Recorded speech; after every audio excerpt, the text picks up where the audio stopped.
Now, may I explain something for now? The difference between autonomy and devolution. If you look in text of Google feedback or let's say AI feedback, it will give you that difference, which is very academic. You need to look at it practically. Autonomy is a more permanent structure. When you are granted autonomy, you are basically, it is a permanent solution. It gives you a permanent solution. While devolution is more a pathway. That's why I insist on devolution rather than autonomy. Autonomy gives you self-governance with powers that are not seen as being established but being controlled by the central government. That means an autonomous power. They give you an autonomous power in that jurisdiction, you control it forever. It is not something that the administration can revoke.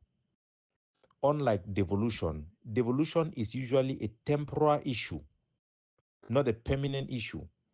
It can be revoked, but it is a pathway towards something. I give you example for physical autonomy. Hong Kong is an autonomous region of China. It will never become independence. Independence is out of the question. It is an integral part of China. Even autonomous regions are also federal structures. Federal structures are autonomies. The special status is an autonomy. These are permanent structures that eliminate any other options. So, in terms of this context of a independence movement, which one can give a layman the idea that it will strengthen your position to become independent? It is autonomy. You think that you have autonomy, you have your freedom of this stuff and that stuff, but that autonomy will have a red line that if you dare mention independence, you'll be crushed. On the other side, devolution is a pathway. For example, in Northern Ireland, devolution is a compromise with a pathway of possibilities. It's not a permanent solution. In Northern Ireland, the Constitution of the United Kingdom guarantees them access to self-determination for independence. Devolution in Quebec guarantees them in their constitution the right of self-determination through democratic means. That means in Northern Ireland, where the separatists have the majority of the parliament, they can invoke a constitutional power to vote for an exit from the United Kingdom. That's the guarantee for independence that comes through devolution. So if you look at it from an academic point, you would think that autonomy is more better for you to access independence. But autonomy is seen as a permanent solution with no pathway. Devolution sees you as exercising the same power of the central government, but it is a more temporal solution with a pathway that guarantees you the debate, the possibilities of democratic means or non-violent means to independence. You can best look at the legal and strategic approach to autonomy and devolution by looking at the life examples around the world. Which one is a devolution? Scotland had it, Northern Ireland have it. And why did they give it to them? Because they know that the population they wanted independence and they couldn't get it by force. England did not want to grant the independence. They want to give England a chance to see how they will treat those people. That is why they gave them devolution. They didn't go give them autonomy. So I think you have to be very strategic in your approach to understand the reason why I prefer and why I have laid the prep to adopt devolution rather than autonomy. In the eyes of a layperson, it may sound good, but at the end, you get tied up for a permanent solution. You cannot have a permanent solution if you truly believe in independence in the future. Yes, we may not have it now, but I do believe in independence. I'm pro-independent. I'm pro-separation. But because of the circumstances, I will go with something that will guarantee us that access to independence in the future. If we go in for autonomy, we will be betraying our forefathers. Remember that Foncha and the rest and Endele, even though with their shortcoming, they put in place some type of things that the future people can fall back to. That's why Cameroon have not been able to remove West Cameroon from their constitution. So we should research more, challenge our thoughts more, and push forth ideologies that can help our people and move them forward in a more pragmatic manner. And we should be open to debate. Good afternoon, comrades. Today is the 29th of March 2025. This audio is meant for the APG for all Ambazonians, APG forum. Yes, I've listened to what Comrade Kapo has said. I know it's in reaction to the posting also shared by Field Marshal Timothy Miembi, Secretary of State for Defense and Security for Republic of Ambazonia. Yes, there are huge differences between the, devolution approach, or devolution and autonomy. Within our African context, you know, as I always want to look at things, as much as that writing is academic, yes, you're correct, Capo is academic, but within the framework of our peace plan paper and looking at the African context and the people that we are dealing with, devolution always comes from a unitary state. La République du Cameroon has seceded already from that union, and that was in 1984. Through their Constituent Assembly, they passed Restoration Law 8401, yes. I think it was February 4th or 2nd, 1984. So they are seceded and they changed the name United Republic of Cameroon. They actually seceded and they took their name and said, we are out of this crazy union. So they are occupying us. They are occupying our homeland. So what is happening is what I feel, and I've talked through with lots of people on the ground, even with fonts and chiefs, and I mean I can't be giving names, and a lot of our advisors, they are for the opinion that we cannot be seeking devolution from another country that is occupying us. At best, we should be kicking them out, evicting them from our territory. And that's the stance of the Republic of Ambazonia, but using peaceful means. Now, a state, we are not in a unit, we are not in, we're no longer united because they are seceded from the fake union, La République du Cameroon. That is, they went and took their name before independence, the name before joining with us. So we cannot be seeking devolution from them. What we should be asking is we should consider this. I know this has worked in Hong Kong, and in the devolution has worked in the United Kingdom and many other places. But for Hong Kong, we have autonomy, which is limited sovereignty. But we're going to combine that with 2030, a referendum. So it would be limited uh, sovereignty as a, also, if we have Ambazonia as an autonomous region. Yes, it will be limited sovereignty, but we are guaranteed, we are sure this is what it is, because even with the devolution, let's just even pretend that we are still united. Even with the devolution, we are not dealing with normal human beings in the Republic of Cameroon. We're dealing with people who have so much ego and pride, and their elites have referred us as dogs, Biafrans, and all sorts of things. What stops them? Comrade Capo, what stops La République du Cameroon from altering that devolution, the devolution, that the devolved powers that they are giving us, or even canceling it before the 2030 referendum, provided they accept this peace plan paper that we've proposed to them, which they are not even likely going to accept. So these are the issues. So It's a good idea, but we're not dealing with normal human beings in La République du Cameroon. We're not dealing with people who think that we are human enough. This is the these are the facts. So we seek autonomy. Yes, it should work for us. Plus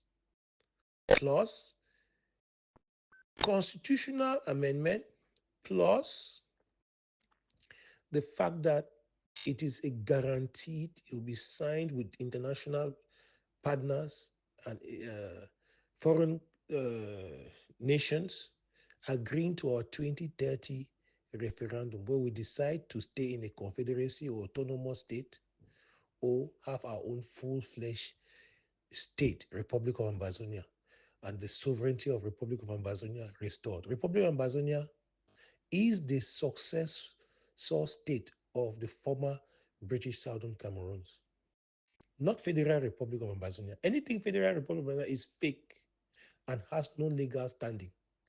Republic of Ambazonia is the successor state of the former British Southern Cameroons. So that's where I look at it. Our case is unique. So we must have to blend. And even if we have to blend certain options, then we must take into cognizance that we're dealing with people who are extremely wicked to themselves, wicked to us. They loot our resources. They can't even do make build roads for themselves. You've heard recently how the minister of is it transport or road constructions in the Republic of Cameroon is talking about is that they've already constructed 90% of the roads from leading to Womb and all those areas down to Akwaya and all those areas going to Nigeria, which is a big lie. So that's the situation. This is how we look at it. We're taking into cognizance the academic perspective of these two approaches, but we're also looking at the realities.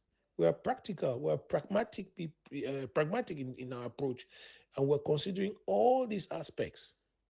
And we're saying autonomy, knowing who the black man is, knowing who the Bulu Beti people are, knowing who knowing who most of the knowing how the francophones work in that particular part of the continent, knowing how they think, it will just take them going through the route of devolution will will be taking us back, I'm afraid.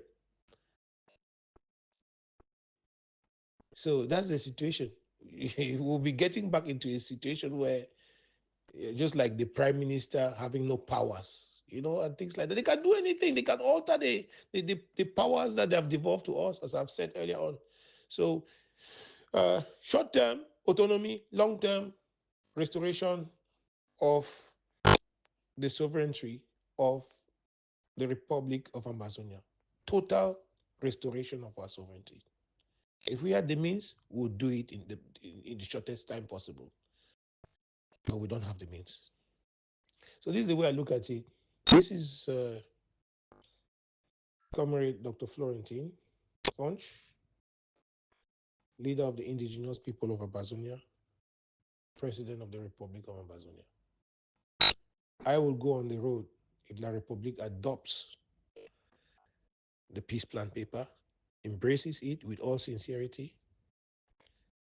I will take it to all the hardliners and I will talk with them. I will reason them. I'll reason them out, and I think they would listen to me.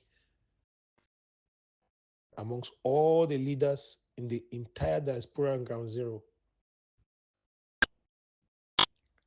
if we have this peace plan accepted by La République du Cameroun, this peace plan paper, fully accepted and endorsed by La République du Cameroun, and they show seriousness, we would hit the road.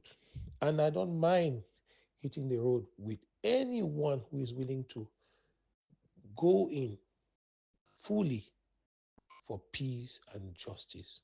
And Capo, I know you're committed. People think otherwise about you. but I know you're committed. But we must, within the APG, revisit these small diversions that exist, and we must look at it in a very pragmatic way.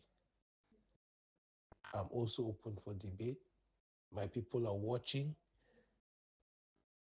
and are also making their opinions behind the stage. I've just finished a very important meeting with the cabinet of the Republic of Ambazonia the other day. Even just today, I still spoke with some other members of the cabinet. I'll be going in again in the next few hours, having been meeting with the Prime Minister and some other members of the cabinet. So we're looking at all these things, but La Republic is not serious, so they cannot be trusted. Over. Yeah, that is why I think we should debate, because I have taken this thing to task. I've well researched, and sometimes with debate, I must also acknowledge that you can bring a topic that you have researched, and I respond, which is initial reaction without researching, and eventually when I research, I see the result, and then I come back, I change my position. But one thing with me, and I hope with most people who are reasonable, and definitely I think with you, is that our opinions are shaped by facts, and we are flexible to always adjust when we realize that we are wrong, or we did not have everything put in consideration when we're making up our mind. And that should be how honest people operate. Yes, I want to take you to task about Cameroon. You said Cameroon have seceded. That was an ideology pushed by, or philosophy pushed by Von Gojidinka. I've had conversation with him about that. What do you mean by Cameroon secede from a union? What does that mean? We should really focus on this issue, because these are some of the things that I think I brought in when we created PRAP, and most people have not taken their time to study. What is restoration law? What was Gojidinka talking about? He was talking about the 1984 New Deal amendment of Constitution. I forgot the part of the Constitution. There are several parts. There were six together that were amended by Cameroon. The most essential was the one that changed the name of Cameroon from the United Republic of Cameroon to the Republic of Cameroon, which Godidinka submitted to the court that was Cameroon seceding from the Union. Is that really the case? Have you read the amendment itself? And what does it really say? And what did the court, the High Court in Bamenda said? And was the High Court in Bamenda a competent authority to determine constitutional issues in terms of constitutional law in Cameroon? No, it is not. Constitutional issues in Cameroon at that time were matters to be left alone in the hands of the Constitutional Court, the Supreme Court, sorry, it was called Supreme Court at that time. They have changed Cameroon as constitution in 1996 that have created a bench of constitutional law, constitutional court in the Supreme Court. So you have different benches in the Supreme Court that handles different things. So in terms of the High Court can only give an opinion and refer a matter which is constitutionally based to the Supreme Court. That never happened. So it is not conclusive. You cannot take the opinion of a High Court and enforce it on a state where there is division of power. So did Cameroon change of the name of the state? And the preamble, no, they didn't change the preamble, they changed the name of the state, they changed the articles of the instrument of the state. That means that the emblems and certain things were changed. The flag also was changed. Did that mean that Cameroon have seceded? I will search and give you the constitution that was amended, and then you try to read it for yourself, keeping aside every biases with a logical mind, and assess for yourself if it is indeed what Kodidinka was saying, and take the court judgment, the pronunciation of the court in High Court in Bamenda, the pronunciation, did it actually mean or affirm what Gojidinka is propagating in his media outings? Yeah, so I think this is the document you have brought here. That those are the documents that include the amendment that were made. So you can read from yourself. I've cut a segment here. This is the segment that talks about the form of the state, the changing of the name of the state. Read this document by yourself independently and come to the same conclusion. Come with your own conclusion and see and compare it with Kojidinka. Is there any such a thing like restoration law in the Cameroon constitution? Because that's the basis of his legal argument. Is there anything called constitutional restoration law? So you come to think of it and you make your judgment and make your own assessment and let me know. I will be very interested to hear what you have to say. Yeah, good evening, comrades, and my brother Capo Daniel. Yes, I've listened to your audio and your position. Um, presuming you want to say there's nothing like Restoration Law 84. I was just smiling when I was listening to your audio. And again, today is the 29th of March 2025. This is a conversation going on in the APG for All Ambazonians Forum. So, APG for All Ambazonian Forum. Yes, this is my take, my brother Capo Daniel. Um, I would present this. I'll put this in a layman's perspective. I'm not a legal analyst. I'm not a legal practitioner. Call me. I'm not a barrister like His Royal Highness von Gorgin Dinka, the former president or former head of state of the Republic of Ambazonia, who's done so much and sacrificed so much for our people, the indigenous people of Ambazonia and all other Ambazonians. His family has sacrificed enormously. His children, Ben Gorgin Dinka, Bafami Gorgin Dinka, they've suffered a lot for our homeland and our people. They've sacrificed enormously. Yes, the difference is this. Um, you're saying there's nothing like Restoration Law 8401 and so on. But no, in the Constituent Assembly, a bill was passed in the Republic du Cameroon Constituent Assembly, and they reverted to their name before joining us. That's a restoration right there. It's a restoration. You're going back to something. So that's a restoration. You're restoring. You see, again, this comes back to the issue where the lawyers had to go on the streets in Ambazonia. The teachers had to go on the streets. Um, this your argument should be actually put forth by a francophone, an indigene of La République du Cameroun, not you, Capo, because you are indigenous Ambazonian. Yes, I know you want to seek some truth and understanding. Um, and again, that's why we are saying dialogue will not resolve this problem. It's a negotiation, negotiated settlement. Yes, there will be dialogue, but the overall will be a negotiated settlement. Now, in the common law system, lawyers, barristers, solicitors, uh, all those involved with the law, they go through a case, they do a congruence analysis or contingent analysis with precedents or cases that have occurred in the past and similar ones, even in the current period. Then they are free to make an analysis or say judge, analyze or evaluate. In the Francophone civil law system, they follow codes They follow, they follow codes and their penal codes and all of those kind of things.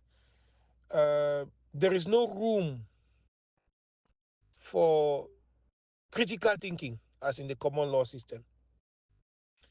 So uh, it's not for me to come and say, oh yeah, here is the restoration law 8401 and so on. What Cameroon did was they actually restored their state, and they restored the name of their state before joining us. Yes. Before joining La République du Cameroun, the former British Southern Cameroon, before joining La République du Cameroun, La République du Cameroun was not United Republic of Cameroon. It was not. In fact, when we joined them, it was federal. We became Federal Republic of Cameroon, and over time, um, when they did what we call in 20th May 1972. So in the plebiscite, we joined. Yes, following the plebiscite in 1961, we joined them, and it was Federal Republic of Cameroon, or the Federal Republic of the Cameroons. Uh, we should normally have been confederal republics, or if it should have been normally a confederacy, not a federal system in place. But that federal system was killed in 1972, I believe, 20 May 1972, by Amadou Ahidjo, president of the republic, and with the support of the president of the republic of the then La République du Cameroon, supported by France. They killed the federal Cameroons. And then what happened was they brought in United Republic of Cameroon as we knew it. In 1984, there was a process in their parliament. Bill was debated upon, and the law was passed. So if they called it something else, it's up to the position, it's up to lawyers and His Royal Highness von Gordon and his peers at that time had it right. They interpreted it correctly. It's a restoration law 84. It's a restoration law. So they passed it. The presidential, I think, probably also passed a decree to that or something like that. It's been long. I've not looked into into the paperworks. But let me put it this way: I'm not a legal authority to be challenging what legal minds have put in place, and everyone knows about that. It's been backed up with, even with the with the SCB High Court judgment 2892 or so. Yes. So there are lots of other things. It makes a lot of sense to me, because there's been movement from federal Cameroons to United Republic of Cameroons with 1 star, moving from 2 stars to 1 star, and then suddenly we are still sticking with 1 star, and then one entity, another state that joined with the British Southern Cameroons, former British Southern Cameroons, restores his name and wants to use that to incorporate us as part of them. So again, is secession, is seceding from a fake union, and at the same time annexing, assimilating, and colonizing us. And I think in some of your broadcasts, you have said it clear that Paul Biya himself has accepted that they tried to assimilate us and it failed. He was just being mild there. Their colonization of the Republic of Ambazonia, former Southern Cameroons, has failed. You yourself, you said that. Why will he talk about assimilation if we're if we're united, if we're even united? if we're really one people. Uh, that's just the way I look at it, my brother.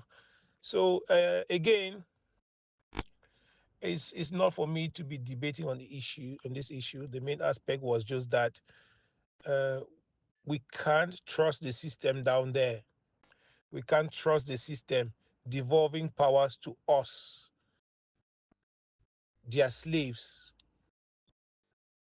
We can't trust the system. They are colonizing us. They are next us. They have assimilated us. They are colonizing us. It's not working the way they planned. It's not working the way they planned. But it's a fact. You yourself cannot deny that. So the main aspect here today was just that autonomy plus a referendum, an amber exit for 2030 is a must. For me, I just don't even care how it's worked elsewhere in the world or not. I just think that is with the kind of people that we're dealing with. Devolution is something they will pull under our carpets anytime. They can twist it anyhow they like. Just like they've made now the position of the prime minister in their La République du Cameroon as a toy ministry. Let me put it that way. And I feel so sad for Chief Joseph Diongute because he's being used like a toy. Uh, at the end of the day, maybe he'll get a few millions for himself and his family. But what about the people? So that's the way I look at it, my brother. So there's more I could talk about, but it wouldn't be in an open forum. Over. My brother Florentine, you did talk say we cannot. It's not for you to debate. You are you. It is for you to debate. You are a leader. You are the president of the Republic of Ambazonia, and that means that you have to assume responsibility. Is that not so? So it's your responsibility as a leader, whether be a president, an activist, or whatever name any leader chooses in his own right, to be able to articulate the positions which you propagate in public. So it is your position. Yeah, just because you are not a lawyer does not mean that you cannot talk about legal thing. You don't expect a judge to be a medical practitioner before he can judge issues that concerns the medical sector. No, reasoning is logic. Any conclusion that any reasonable person can take based on logic should be the right thing, and that is the logic behind justice. So it doesn't matter whether I am an Anglophone or Francophone, like you said, that it should be a Francophone who say these things. No. Everybody, whether you're Francophone or Anglophone, Chinese or Russian, you should be able to analyze every situation and come to a logical conclusion. This is a human right. This is a dignified way. This means that you are a functioning human being. The thing is, our conclusion should be logically based and reason based, not just based on something is right because I'm from this tribe, something is wrong because I'm from this area. No. What is right is right, what is wrong is wrong.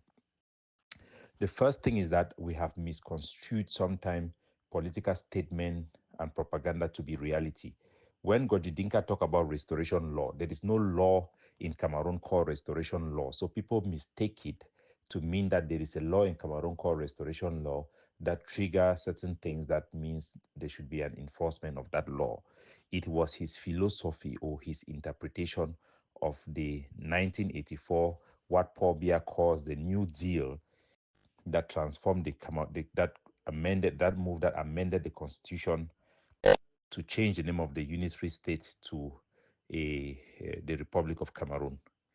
So you can make a determination whether it is wrong or right, and make an interpretation whether certain philosophy applied there or not. And in terms of legal proceeding, legal precedent, conclusions are made in law sometimes by looking at past judgment on certain law. This is common law practice. Law interpretation based on precedent. They'll say you have made decision on this case.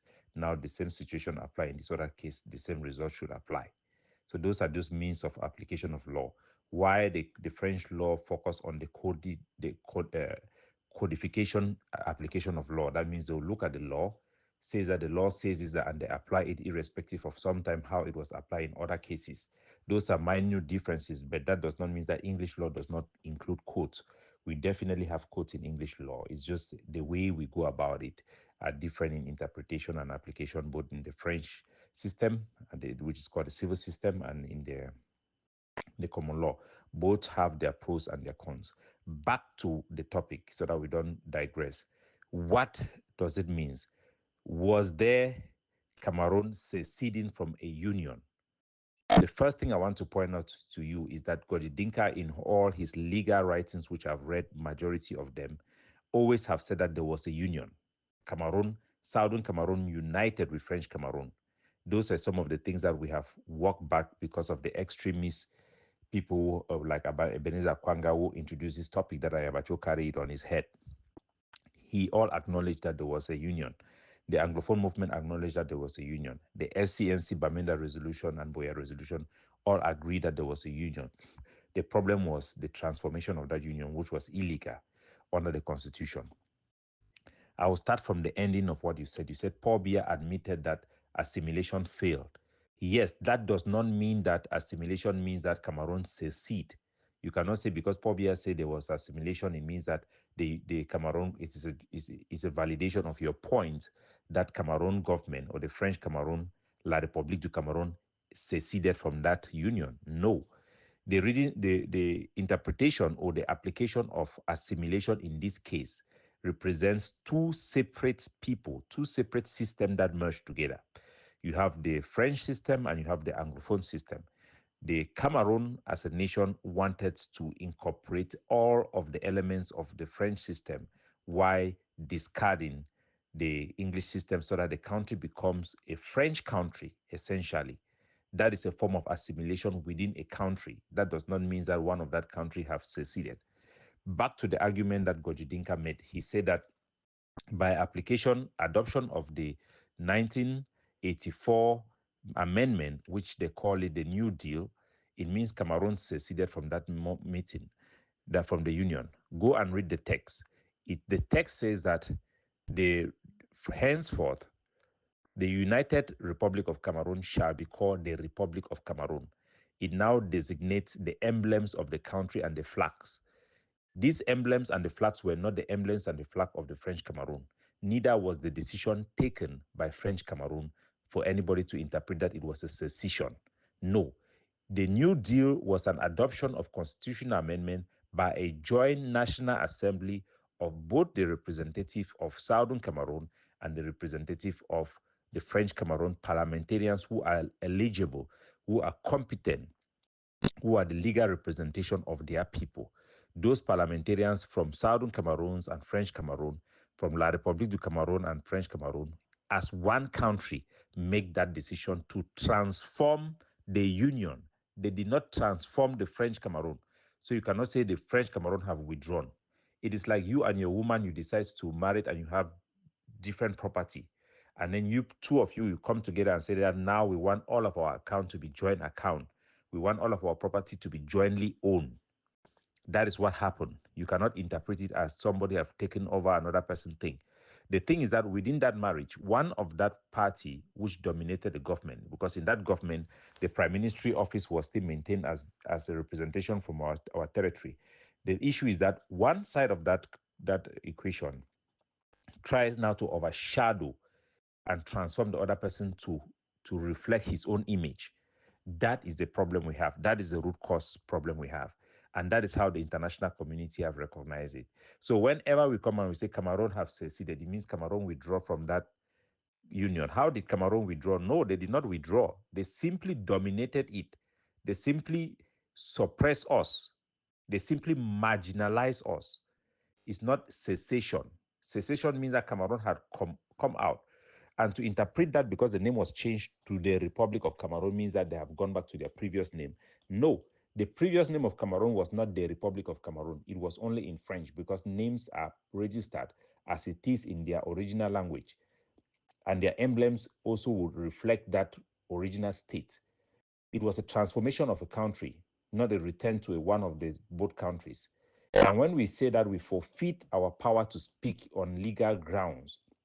And that is why PrAP has been able to make success that we were even invited to the United Nations, because we realized those shortcomings and we re-articulate our narrative to be within the legal framework that is recognized by international law. That yes, we say that we have a problem. How do we define the problem? We define the problem as a violation of condition of state, condition of union, and domination and suppression of our identity and our culture, establishing our right as a people to self-determination. So if we are not correct in our diagnosis, we may also be incorrect in our prognostic, or we may even lose that chance to be able to propagate a solution to the problem. So it's very crucial that we understand that there was nothing like secession from Cameroon. There is nothing. It was a transformation of a union, not a secession, as Godidinka had put it. So that is what I wanted to point out to you. And those are some of the adoptions of resolutions that we made as PrAP that shapes the ideology of PrAP. And it's good for us, even when we don't agree, to be able to debate this issue, to know where everybody stands, and also for people to consider what other people stands for.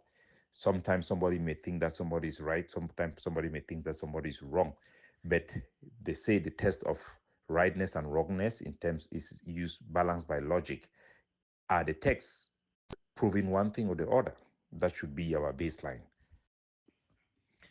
Exactly. And I think that is where Cameroon have taken advantage, and also where we have derailed, because when we don't take responsibility of our own decisions, then we are not being seen by the international community as people who are responsible. Some people think that to tell the truth means that we are losing points. No, we don't. With the fact that we came up with all those stories and we're putting them out there, it was making us popular with our people. It wasn't getting us international attention that we needed. So for us to stand on a solid ground, we have to say the truth. And it doesn't take away our right of self-determination. It just reinforces it. Because we are right, I think that we have followed foolishly the radical elements of our society, and it doesn't help, because when you are radical, when you are not reasonable, you end up doing what Ayabacho and Sheikh Abidi are doing to our people. So those are some of the consequences. And I have seen it firsthand because I've been part and parcel of our integral propaganda, you know.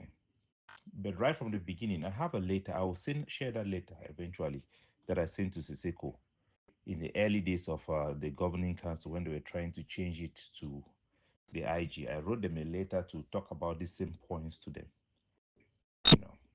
And the good thing is that nobody have ever argued with me about this issue.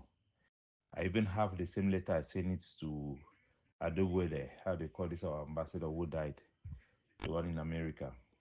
I've sent one to him. And the time I spoke to Gojidinka, I was lucky to talk to him. I brought up the same issue to really hear his own reaction on those things. And nobody, even Cousin Yangwe, nobody have ever come to tell me that I'm wrong. You know, in Canada, we were going to negotiation. Those are some of the things I pointed out that Ayabacho actually said that, okay, if in case like that, let us do a research and see whether who is right. Because if you are right, it will have consequences on the debate if you go to negotiation table with wrong assumption or wrong interpretation of the law. They are gonna beat us, you know. Good morning, comrades. Um, Good morning, comrades of the APG, for all Ambazonians. Um, as I said in my write-up earlier on, I have had I've had guests that flew in just to have a meeting with me, and in the next hour or two, they will start boarding their flights. It was a hectic day. I am just saying this just for members of the APJ to understand why I have taken time to respond to some of the final messages from Capo and others in the forum. But I would just kind of like summarize my position uh, without giving out much. And that's the business in which we are today. We're in the business of not giving out much. And as indigenous Ambazonians, as the president of the Republic of Ambazonia, as a leader of the indigenous people of Ambazonia that owns Ambazonia and all its endowment, I can speak for every Ambazonian. But this is very important. Uh, the business of uh, Ambazonians trying to engage in defeatist arguments about uh, our case is a it's a no go area. Ambazonians should not be self destructing. We have a solid case. Uh, we are government, and Ambazonians who know what the liberation campaign is all about will not go giving points, very strong points and well researched points in public forums and even to individuals or strategies on what we will do if we have a negotiation tomorrow with La République du Cameroon. We will not do that. No government will do that. As a head of state, I will not do that. The prime minister will never do that. So expect our rhetoric, expect uh, our discussions on the reasons why we have a case to remain as is, as we've always stated. We will not change anything from there. That's why even when people who carry a defeatist arguments for our case go and say, "Oh, there was no union.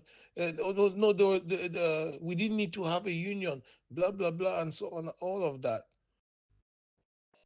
Ambazonians, especially within the Republic of Ambazonia, members of government will come out and tell you, "We did not have a union with La Republic of Cameroon." Take it or leave it. Say it's propaganda. Give it all sort of names. Yes. If our arguments are weak, are baseless, why has La Republic not accepted to come to the negotiation table and defeat us? Why? They know. They know. And we shall not, as a government, give out points, give out our strategy, our roadmap, our plans when it comes to a negotiation. We will not do that. We will not do that even to uh, non-stakeholder entity partners. We will not do that. We're government. Not even the indigenous people of Ambazonia governing council will give out any of such mappings. So, uh, we, if anyone thinks La Republic is not coming to the table because our arguments that we've put out publicly are baseless or not strong enough, then they should think again. Because if I'm fighting someone legally or in any other means, and I see you see, let's just keep it, let's say legally, and the person has no case, I'll come quickly to the court. I'll go quickly to the court and defeat that person and take away my prize. Let Cameroon come. Let the Republic of Cameroon come to the negotiation table. Yes, let them come to the negotiation table. It will not be me talking anymore. We would line up our experts. Some of our experts are people you've never heard about. Yes, top experts. And we shall not discriminate. We'll bring the best and we would crush them. They know that, and that's why they are refusing, denying that medium for us to have that exchange. But they will not win. They will not succeed. So, my prayer and my wish is that we begin to realize uh, that matters of the state, serious matters relating to the state, because the Republic of Ambazonia is the successor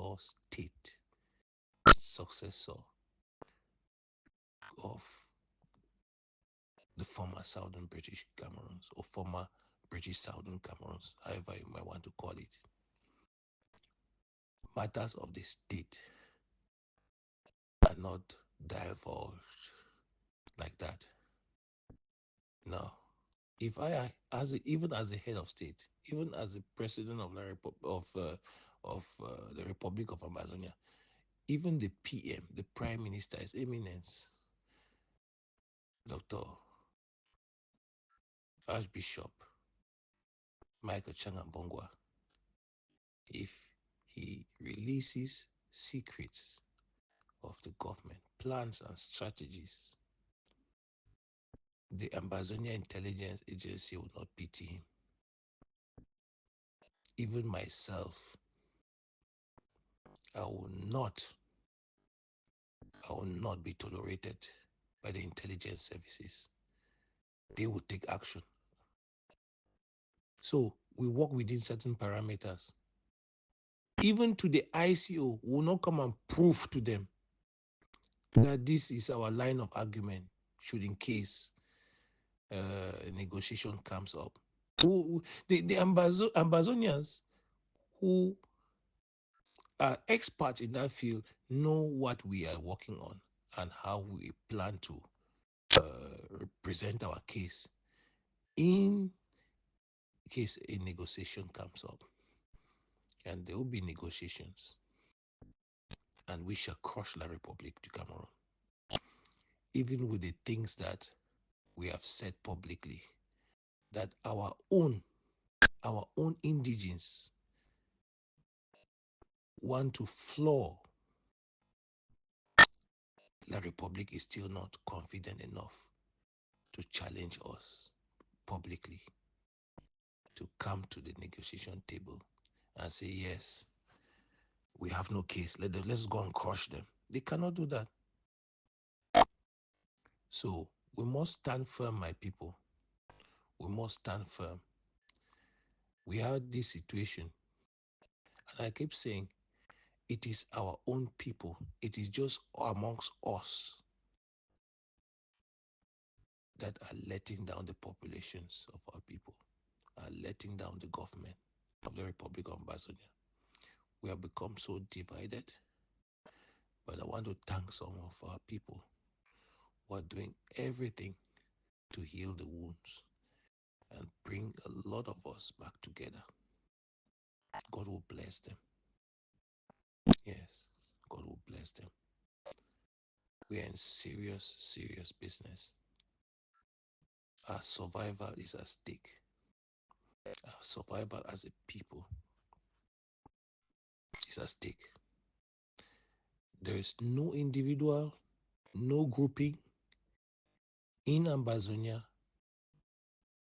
or talking for Ambazonia that is above the state. There is none. So I cannot come here and be divulging strategies of a government. The government has a way of working. The government will continue to do what is best in the interest of the people. This is a fact. This is a position. And for your information, I, Comrade Dr. Florentine, the President of the Republic of Ambazonia, is talking with other heads of states already. So we are getting advice, and we're doing what is right. We're taking our time. We've chosen the peaceful option, not because we are weaklings, but we know, we know at the end we shall be victorious. We will take everybody on board. Our doors are open, as I keep saying. We don't discriminate. But one thing is sure, I would always advise Ambazonians to refrain from defeatist ideologies or defeatist tendencies, because it doesn't help. Our people don't take that lightly. People have died and people are still dying. So we are on a very, very solid path. We have a solid case, believe it or not. We need to keep marching on. Over. Hello. Greetings to everyone in the house, to the fellow Southern Cameroonians. Um, Permit me to use this time to do some critical examination of some of the audios that I've been listening. Um, I think it would be good to to point out some of the lapses and or maybe some strengths that I've come to identify within these audios. I will do that analytically and critically. In the course of my judgment, please, it will not be good to assume that I might be holding any kind of position before making these comments. I'm not. Actually, I am advocating for peace, and also, if it comes through independence, is fine. If it comes through some kind of federation or confederation, in whatever way, provided it will last, then I'm not going to have a problem, because we are not obsessed to divide. I don't think Southern Cameroonians are obsessed to stay away. They aren't. Their main problem is that they want peace and they want to be living well in their own house or territory. If you look at this Pan-Africanist spirit, you will discover that Africa in itself is not something that's supposed to be broken down into different parts. But does that mean that those who are craving for independence or for sovereignty are wrong? No, they are not. If it's that they are going to have the independence before Africa becomes one, so be it. So let this audio not be used to maybe put me in a particular box of ideology. I'm so liberal in my way of thinking, but also steadfast when it comes to the plight and the suffering of the indigenous people. truth is what should prevail, regardless of all this prognosis and political squabble that we see around. Um, Mr. Ngong Emmanuel have been making some very thoughtful presentations that I would like to be analyzing and try to do some editing. The reason I am doing this is because it is said to be a debate, but I think it should be edited based on the guidelines of how debates are supposed, especially academic debates, how they're supposed to be construed. Uh, the, the voice behind some of the presentations doesn't seems to be debating in essence. They sound as if it is some kind of a lecture. I want to make that correction so that tomorrow when you are talking in the light of a debate, you should use that presentation. Yes, you should use the presentation. Then it's gonna be fine.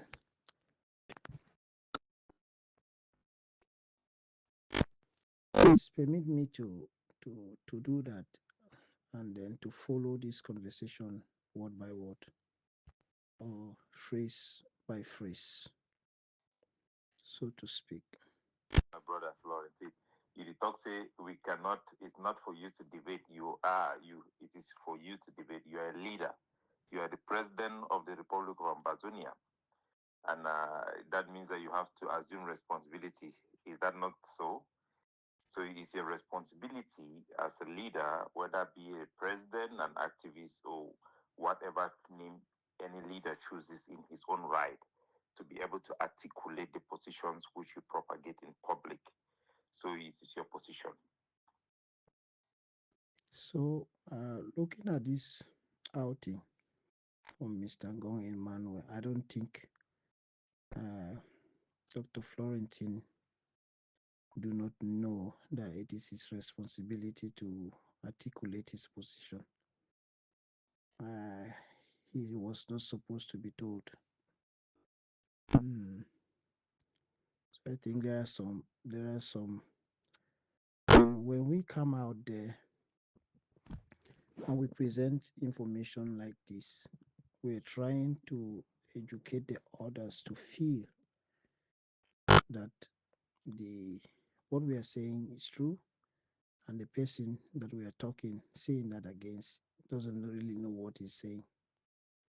Yeah, if I were Mr. Ngong Mawe, I would not do that because in a way I'm trying to let the house to know that Dr. Florentine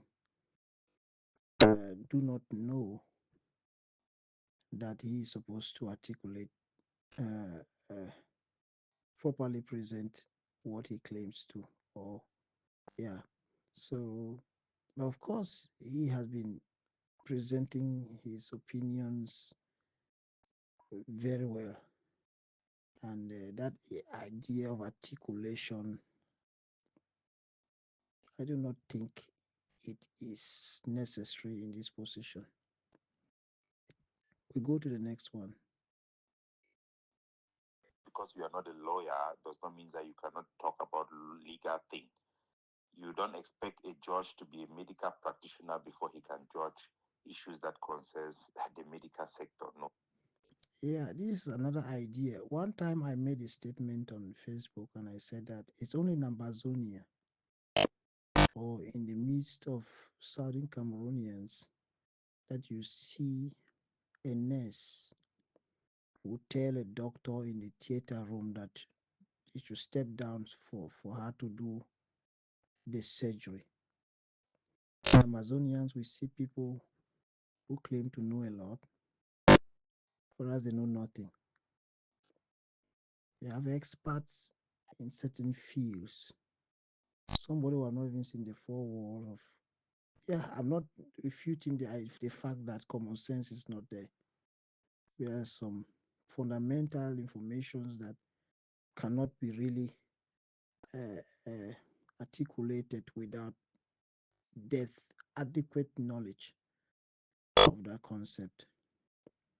So when you look at this Ambazonian struggle, you see children live wherever they are, and when you see their talk, the way they are talking, you feel that they actually have high mastery of what they are saying, but whereas they don't just know what they are saying. So, Dr. Florentine, if I could understand what he was saying that when lawyers who are deep into this aspect of the law must have gone into it until they win a case on a particular domain.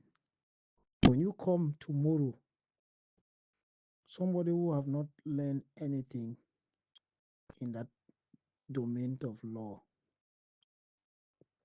and you begin to refute some of those claims that have even won in the court, you are indirectly trying to make your own case and to undermine those legal proceedings.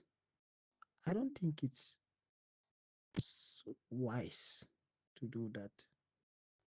Yeah, and I'll come to that. I'll try to talk more on that subsequently.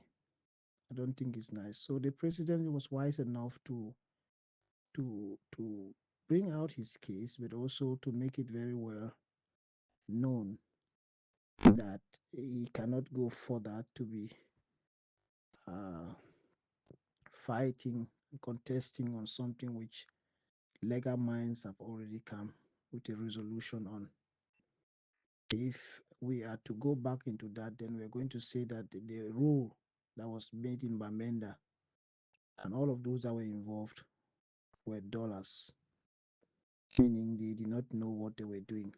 I think Mr. Ngong Emmanuel, uh, in a way, ostensibly, is making a case like that. If we do not know. No, reasoning is logic. Any conclusion that any reasonable person can take based on logic should be the right thing, and that is the logic behind justice. How can reasoning is logic? Yes, but not any conclusion, because there are some reasonings that are being birthed. They are being developed on a foolish logical foundation, and so you cannot say that any conclusion that is taken out of logic should be accepted. Nowadays, I'm coming out with a theory. In that theory, I come to realize that there are a lot of dull people these last days as they were before. Many.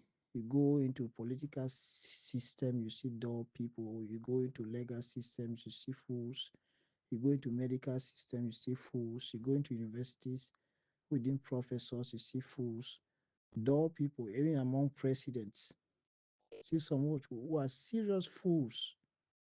So when you talk of logic, there are certain aspects of logic that is completely foolish. Those kind of logic cannot be accepted. So I will still negate maybe 50% this concept you're bringing out, that reason should be based on logic, and if it's based on logic, it should be authentic. I think I give 50% on that. Vice versa, it could and cannot, depending on the situation. So it doesn't matter whether I am an Anglophone or Francophone, like you said, that it should be a Francophone who say these things. No.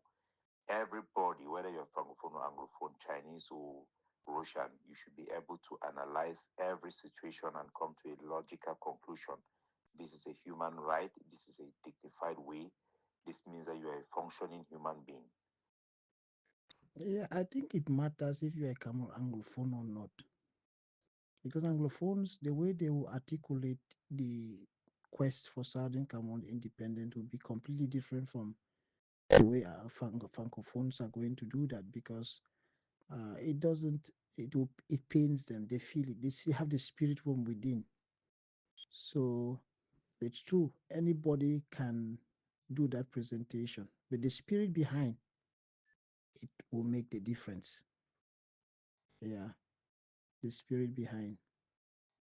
So if you say no, anybody can do that, I will differ with you on that, with the small uh, point of argument that you could have different identities and the rest, yes, but sometimes the fact that it is pinching you somewhere will make the difference. So for you to be making presentations with the spirit of an Anglophone, of a Francophone, or it would put some question in the mind of an Anglophone, asking himself whether to which you are saying those things on a good ground or not. I think those are questions that many other people have been doing that, if, but I don't know. The thing is, our conclusion should be logically based and reason based, not just based on something is right because I'm from this tribe, something is wrong because I'm from this area. No. Yes, it should be logic, reason, and also truthful. Yeah. There are many indicators that should be used to get a better conclusion, especially when you're making a presentation. It shouldn't be based on some kind of a bias approach, tribalistic nepotism, nothing of such. It should be uh, logical, truthful, and also based on reason. And of course, the reason should be a logical one. What is right, what is wrong is wrong. The first thing is Yes, what is right should be right, and what is wrong. And I'll have to use that same concept in order to make some, to criticize some other presentation that will be coming subsequently. thing is that we have misconstrued sometimes political statement and propaganda to be reality. When Okay. Now, this idea of misconstruing political statements and propaganda to be reality, uh, I will also want to comment on that. A lot of people don't know what propaganda is. Yeah, a lot of people, they don't know what propaganda is. There are political statements that are realities. If we say we must misconstrue what political statement and propaganda to be reality, no, the phrase itself is so disturbing. I'm so sorry to say that, but I'll give you why, the reason why.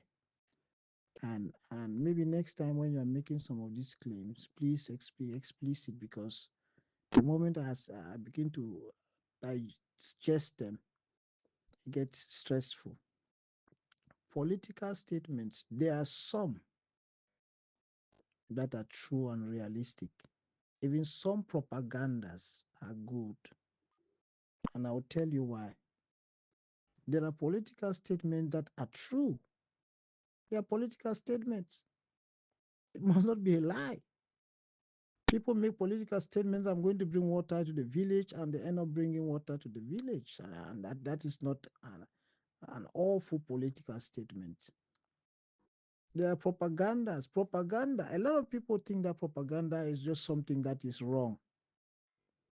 No, I keep telling people that propaganda must not necessarily be a wrong thing. Propaganda is the concept of disseminating information in order to win the mind of people for a better cause. a particular cause. It's like you are selling your good. That's propaganda.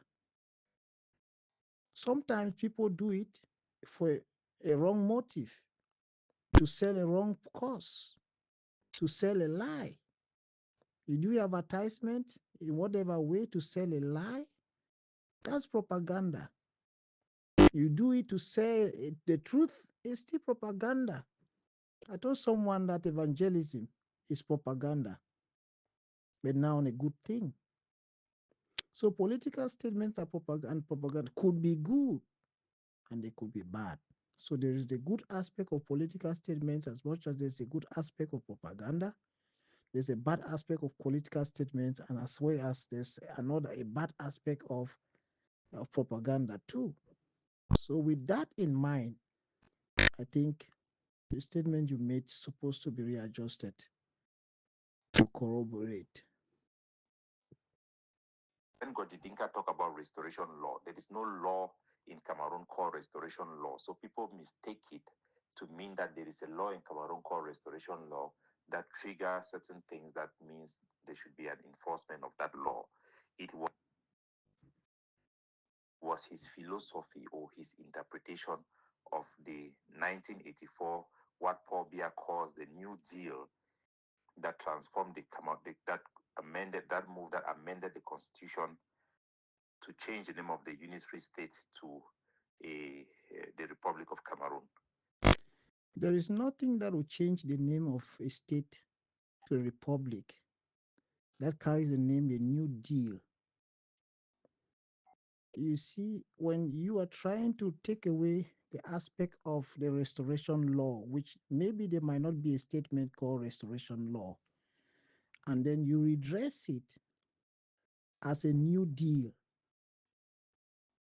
in a way, and that new deal had to change the status quo from a particular state to another. That new deal,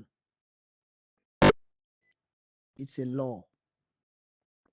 So when you look at the semantics here, there's a semantic in this presentation. You are using the approach of Pobia by calling it the New Deal. Why not just call it law? The law of whatever you want to put there, not a new deal, a new law to change the state. So if it was the philosophy of Dinka, then the philosophy was a good one, and that philosophy also is a universal one. Let's say it's a philosophy that was acceptable to all the people of Southern Cameroons, because that philosophy got passed through the court and the legal minds they endorse it to be valid. I don't see why someone will come today and say it was not valid. I don't see why. And if there was no restoration law or law that addresses the state, I think Pobia made one, which you are calling it the New Deal. The New Deal itself, it was a law. And we can look for a name to best address that. So that I call it semantics, playing with words. And when I see some of those things like that, it is very important for me to call them out and said, no, you are saying one thing. You're trying to take away the idea of a law, and then you are bringing in the concept of a law using another voice. I hope you try to see what I'm saying here. So you can make a determination whether it is wrong or right, and make an interpretation whether certain philosophy applied there or not. And in terms of legal proceeding, legal precedent, conclusions are made in law sometimes by looking at past judgment on certain law. Now, Mr. Manuel, you also made this issue of this statement of one, the philosophy of his philosophy. when a philosophy or say an ideology have been defended in the court and that ideology have been declared valid and then now disseminated into the society, it becomes law in its way. It becomes law in its way. For it to be refuted or somehow cannot be done by an individual. And that's the problem with Southern Cameroonians. Anybody just unilaterally will just get up and say, this thing, this one said is not correct. This one is not correct. And they will talk to you as if what they are saying is final. They will tell you as if what they are saying, it is the ultimate. Whereas if you look at it very well, they don't even know what they are saying. This, uh, uh, uh, uh, what you people are contesting or debating is something that have been won in the court. Cameroon is not saying that it's not true. They're only trying to play around it. It becomes disturbing to see that our own brother who have been preaching that same ideology for some time, forcing people to align on that same ideology, for some reason is saying something otherwise. That they call a change of values. Yeah, and when you begin to do that, that's when you see the president will say, you are sounding like a French person. Maybe with a good conscience. Because there are times people they do bad things or good things with bad conscience or bad things with good intentions. Let's go forward. Or this is common law practice, law interpretation based on precedent. They'll say you have made decision on this case. Now the same situation apply in this other case, the same result should apply. So those are just means of application of law. Why the French law focus on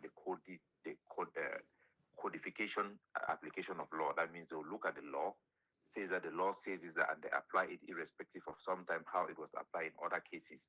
Those are minor differences, but that does not mean that English law does not include codes. We definitely have codes in English law. It's just the way we go about it are different in interpretation and application. Yeah, this distinction between the civil law and the common law, they cannot match them. The approaches are completely different. But again, I do not think that when the president was talking about the differences of this law, he did not know that even in this English law, there are not some clusters of quotes in them. I do not think that. So if I were the one, I would not say that. Because by saying that, I'm trying to teach someone, it's like you're trying to teach a from one person 1 plus 1. Yeah. You're trying to teach a from one person 1 plus 1. No, the 1 plus 1 is 2 because you cannot understand 10 times 10 without knowing 1 plus 1. So it's really, I will find it difficult to understand why you are saying that because he should know. Of course, he should know. He should. We don't have to think like he doesn't know. He's someone with a PhD. He should know. He should know. We don't even need to talk about it. But even in that same common law, there are certain aspects of codes in it. But generally speaking, common law has its own characteristics that is completely different from the French law. So this intrusion is another way to win the debate. It's just a semantic. Both in the French system, which is called the civil system, and in the common law, both have their pros and their cons. Back to the topic so that we don't digress. What Okay, let's go back to the topic. does it mean? Was there Cameroon seceding from a union. The first thing I want to point out to you is that Godidinka, in all his legal writings, which I've read majority of them, always have said that there was a union.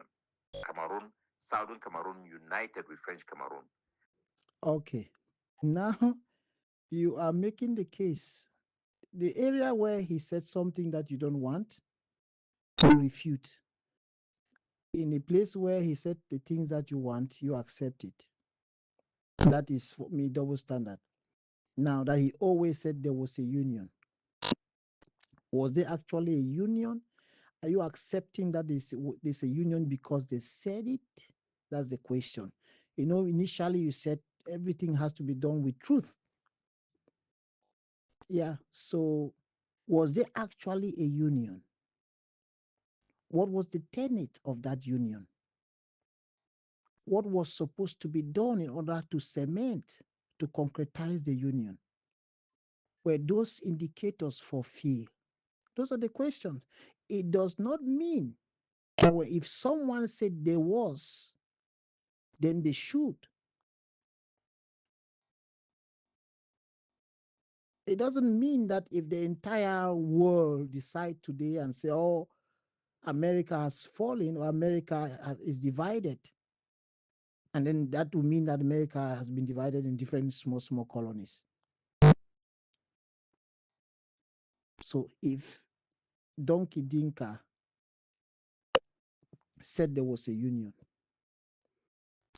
and the things that were supposed to be put in place in order to realize the union, the pact was not involved, it does not mean that that the word he said concretized that or cemented that. That's what I want to make you to understand. I want to bring it out, and it doesn't. If everyone in Ambazonia accepted that there was a union, why is it that they are contesting against? Why is it that on the day that the Kofi Annan was coming, why did he come with two flags to show different borders and the rest? Why? So when we are arguing in debates, we should be objective the way we are doing things. It's not that we just want to win debates. No, it's not that we want to win. I can win any debate anytime, anywhere if I want to. Playing with semantics, those things are things we are good at. We can do it. But when there is a need for truth, when there is a need for truth and honesty, especially in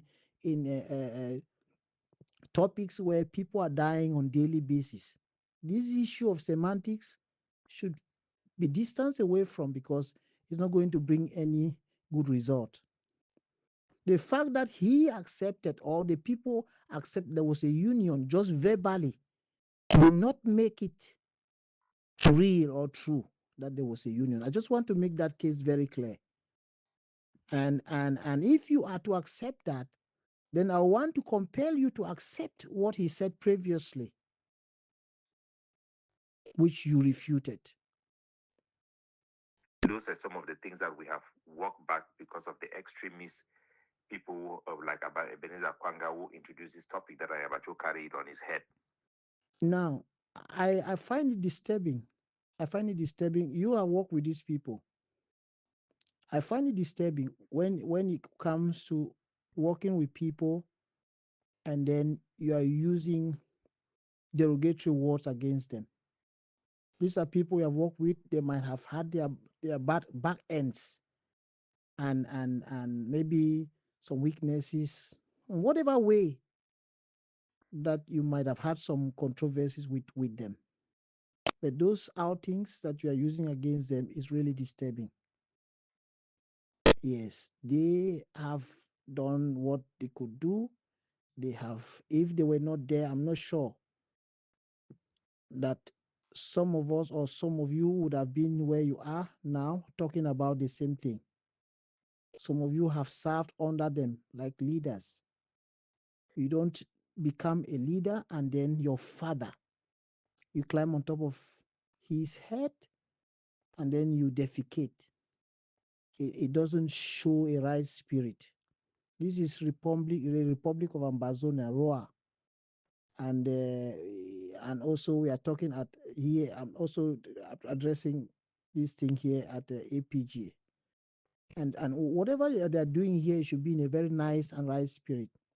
So let's forget about calling them names. Yes, they have done their best. They have done what they could do. We're not going to. We should just look at some of the errors they did, and then try to see how to amend. He all acknowledged that there was a union. The issue of these people acknowledging that there was a union doesn't make it a union. That's what I'm trying to say here. Verbal acknowledgement does not make it a union. This is the same claim you will make if you were in the position of the president. You would have made that same claim. You are using the claim because it best fits into your debate presentation. Even if the whole world just accept without something binding, just like what happened with Russia and the United States in this Ukraine crazy thing. They enter into a pact that NATO was not going to go further. But what did America did? He breached it, and when Russia wanted to talk, he said there was no union, no treaty signed. He said, okay. Russia said, okay. You got me on that one. So in whatever way that they went and sat in the Fumbam conference or wherever they ate and they did not sign anything and the rest, there was no treaty. No union was conducted. No union. And that is the basis in which some of this struggling is laid on. So please, when you are talking of a union, you should be objective. You should be objective. Don't just use the words of the people involved. Don't use those words, because even in the United Nations, there's no way you're going to see a document that was signed that there was a union between these two people. And it's true. Sometimes verbal words, utterances could constitute some kind of a pact, but not in this term. When it comes to territorial and international boundaries, the union, the boundaries are supposed to be dissolved. It's supposed to be done with some kind of treaties signed. If those treaties are not signed, it is not being recognized in the UN. That's why even till today, the boundaries are still where they were. So now I'm making these observations because I just want to be objective. I'm not trying to play with words here or try to be to manipulate words in order to win or to have some points. No, I'm just trying to, when you are talking next time, please be objective, because there are people in the house, they try to examine some of these statements and then try to tell us to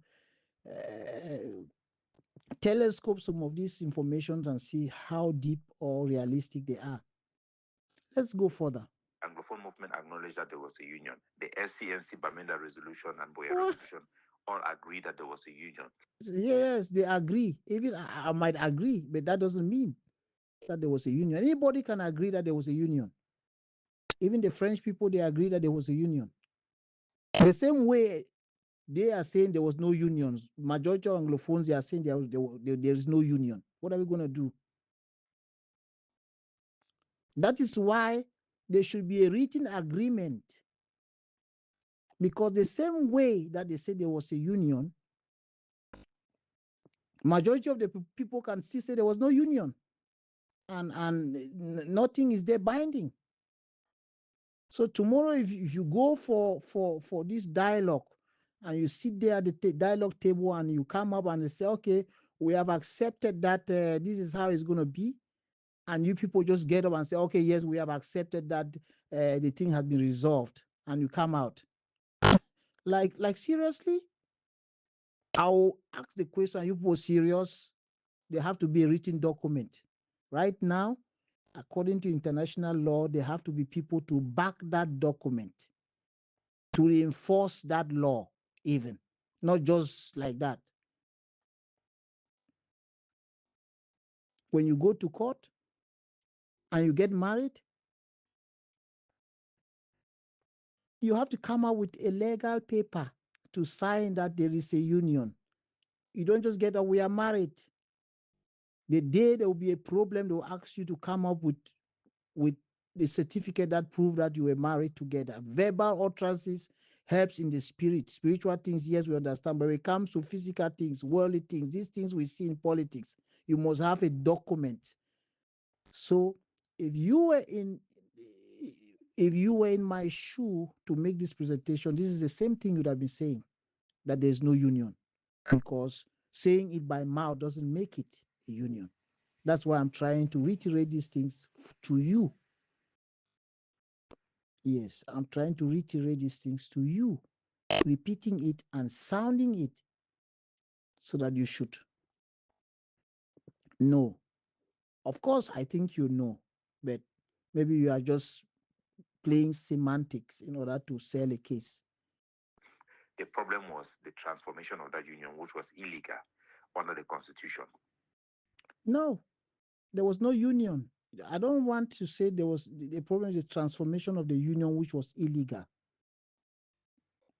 The constitution of the union was illegal, and even that ideology, the idea of transforming into something else, also was illegal. The two of them was illegal. That's why they had to win them in the court. And still to today, it is politics that is keeping them at that position. They still cannot win. If they were to win, if they were right, they would have won, or they would have been the one pushing the Anglophones to court to win that matter. So when you said it was not, then this other one is no. All of them are illegal. All of them.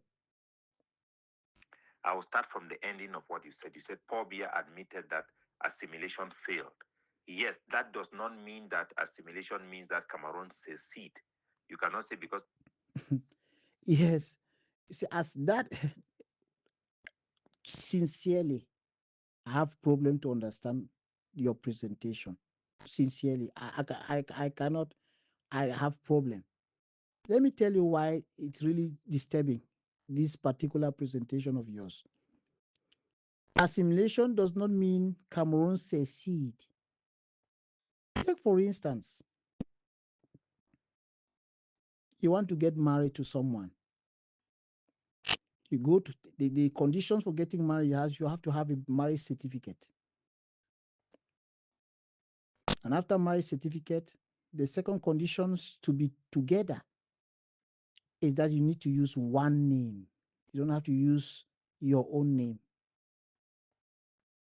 The day you use your own name is a sign of seceding. Now, initially, you did not use any marriage certificate. You are not even married. There's no marriage certificate. In the church, there are certain laws that when you look at it, even at the church level or even in social space, you define them based on some of those indications. Where is the certificate? There's no certificate. Okay, there's no certificate. Then what is the basis for marriage?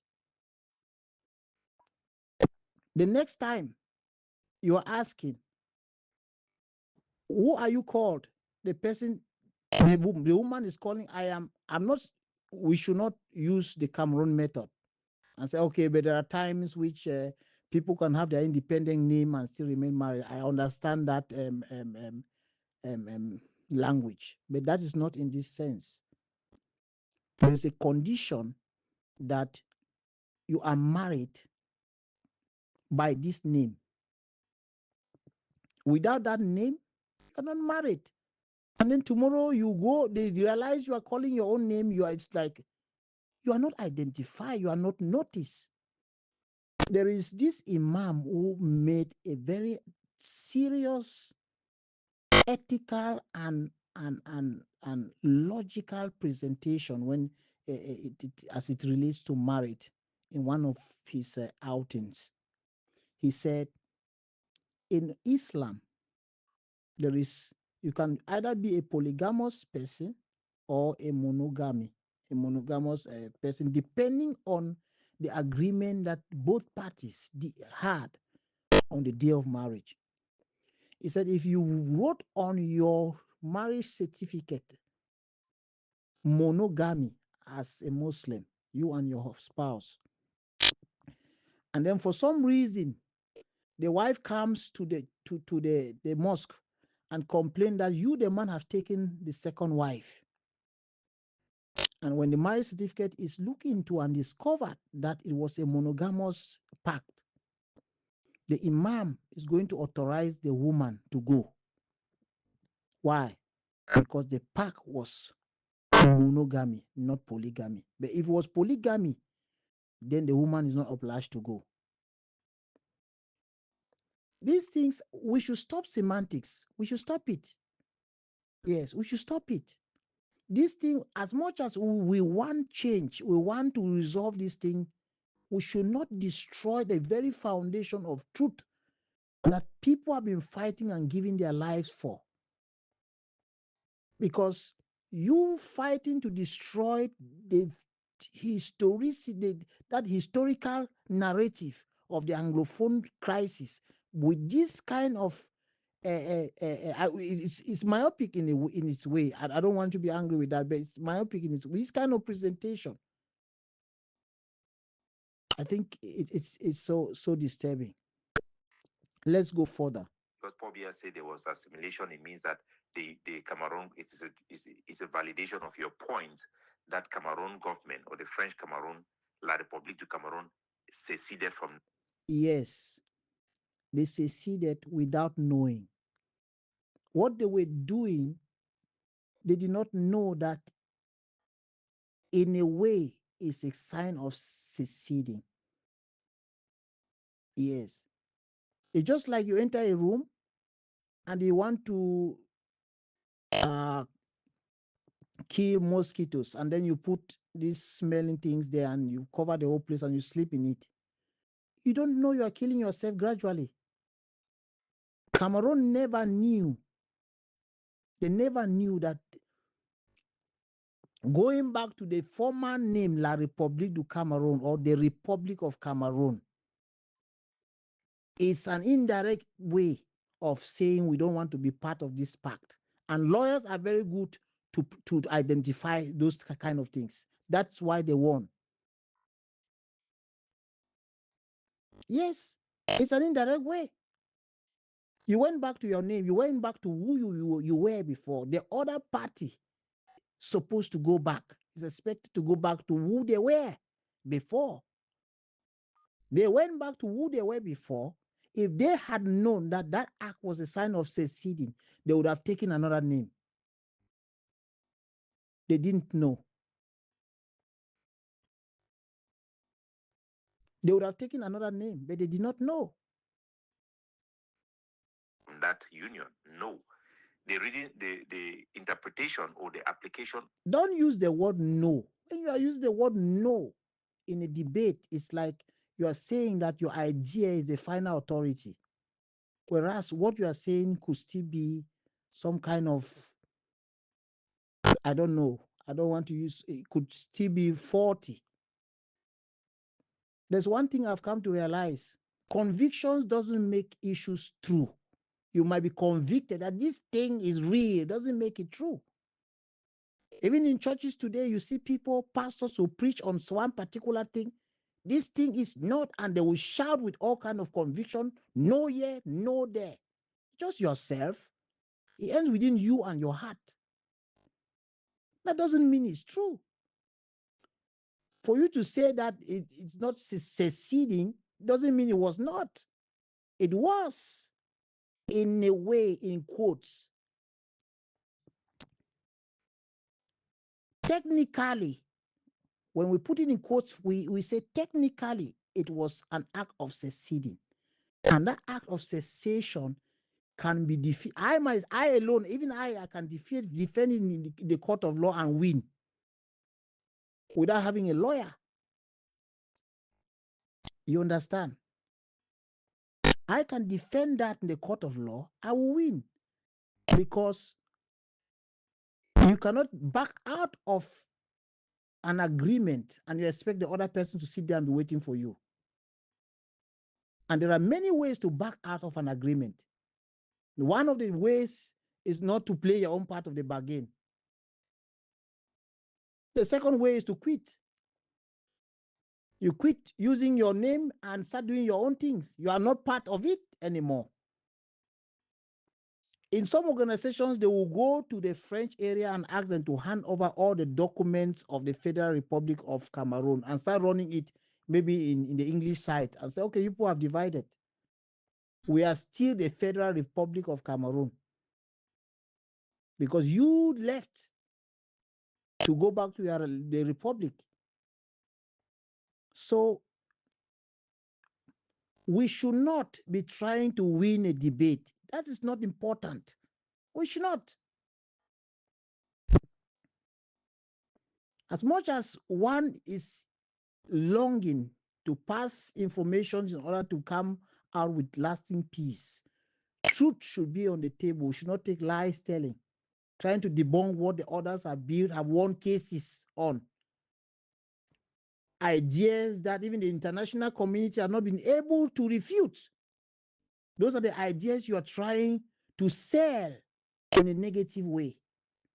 That is the highest way of destroying a revolution. That's the highest way. By bringing on fictitious ideas which are going to taint and corrupt the mind of the people and then make them to feel that even what they were even fighting for was a lie. It's not true. It's not nice. Of assimilation in this case represents two separate people, two separate systems that merge together. You have assimilation represents two separate systems. Are those systems not two separate? Even to today, the English system and the French system are two separate systems. They cannot coalesce, come together in whatever they are doing. The civil law, which says you are condemned until proven non guilty. How can you connect it with the common law, which says you are not guilty until proven guilty? How can you do that? There is no way you can combine those systems, even educational system. That's why it is only one that is ruling in Cameroon, and it is the civil law, the common law, and the English educational system is not functional because the two cannot be put together. If they are to be put together, then there have to be some kind of autonomy in a way. But those French guys, they will always come to English areas and do what they have to do and pass some kind of foolish laws and talk about children have to do like those are foolish. Look at our educational system; it's all it's some kind of crazy stuff. One seminar after the other, foolish seminars. Eh? Learning things they don't have to. They're supposed to learn. If we're English people doing those things, they would have readjusted, they would have done some kind of remediation and readjusted everything to suit the English pattern.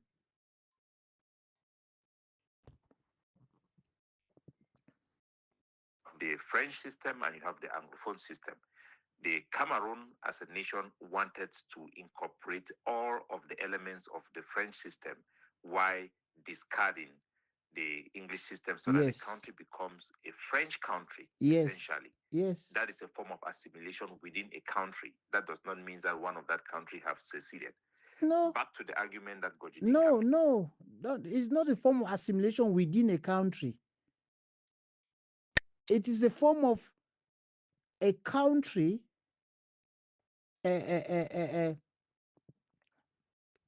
absorbing another country and then now dissolving their system and then assimilating them. When you talk about assimilation within a country, it's like the Adamawa province. You cannot assimilate yourself.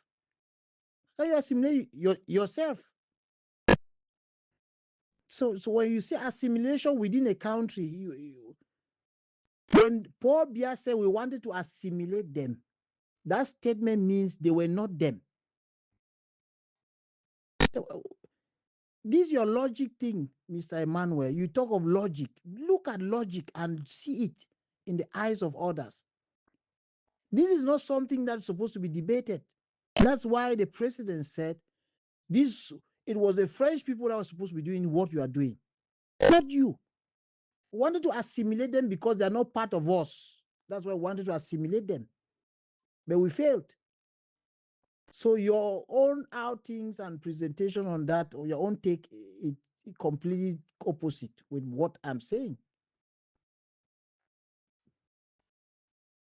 He said that by adoption of the 1984 amendment, which they call it the New Deal, it means Cameroon seceded from that meeting, from the Union. Go and read the text.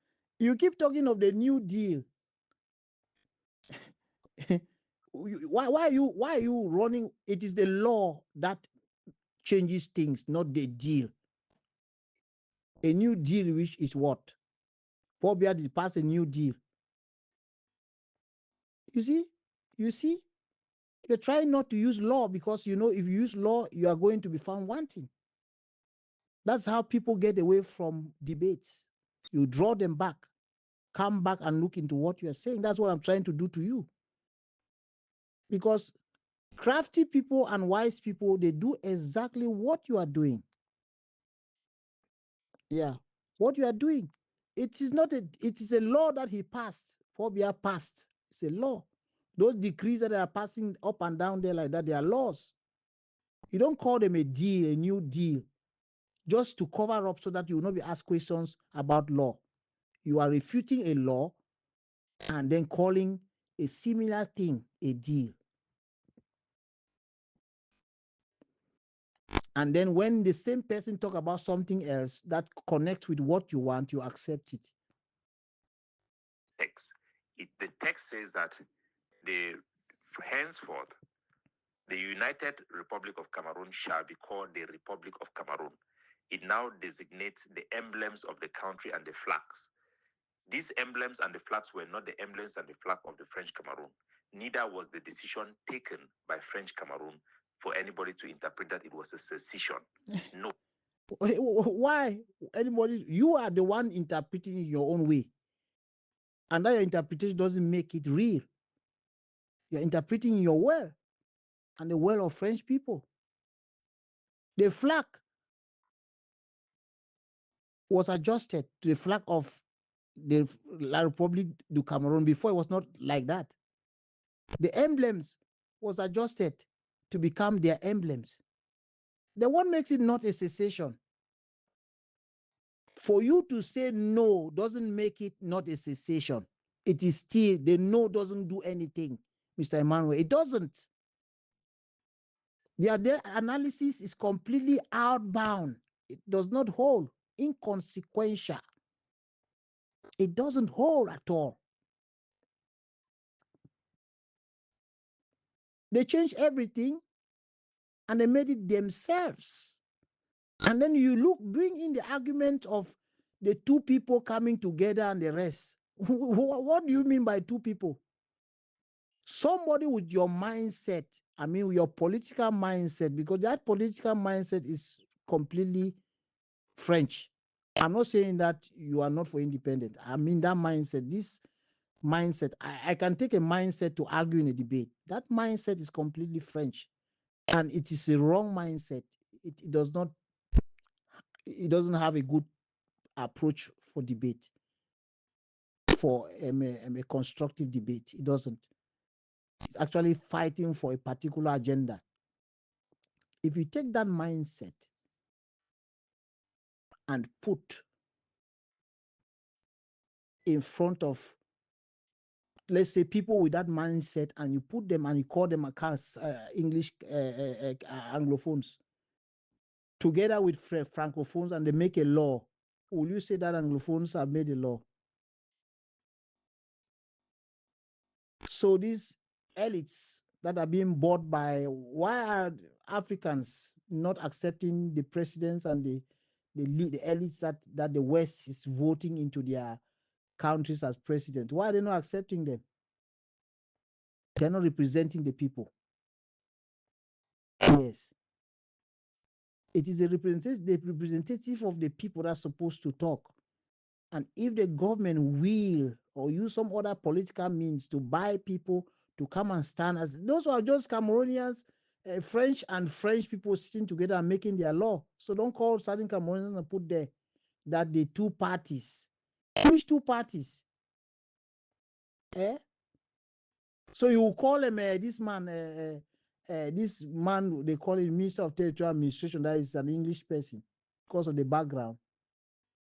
Yes, it could be maybe genetically and also and so forth, but he's completely overwhelmed with French culture. He's more dangerous than the Frenchman. Those are not the type of people you call them. You use them as part of the Anglophones. The Anglophones, English people, if they are to be in a meeting, are those who fight for the aspirations of the English people. Those are the kind of people you can put in a meeting. If people are going for dialogue or some kind of a seminar, you don't just get people. Maybe you might not even be eligible if I'm the one to choose who are going to sit there and talk for dialogue. I might disqualify you if it is in respect with this your mindset in this debate. I'll disqualify you. I'll tell you to sit down, be in the house. I select other people who are going to stand for the English people. Look at Russia. Do you think Russia is going to take pro Ukrainians who are Russians and send there for dialogue? They're going to do that. Or people that will go there and they start to defend some of the political opinions of the Ukrainians in the dialogue room. What? Like, seriously?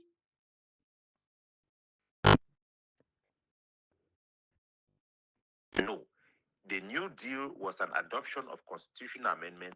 I keep saying that when you are talking in a debate and using no, it is not an academic debate anymore. It's not a debate.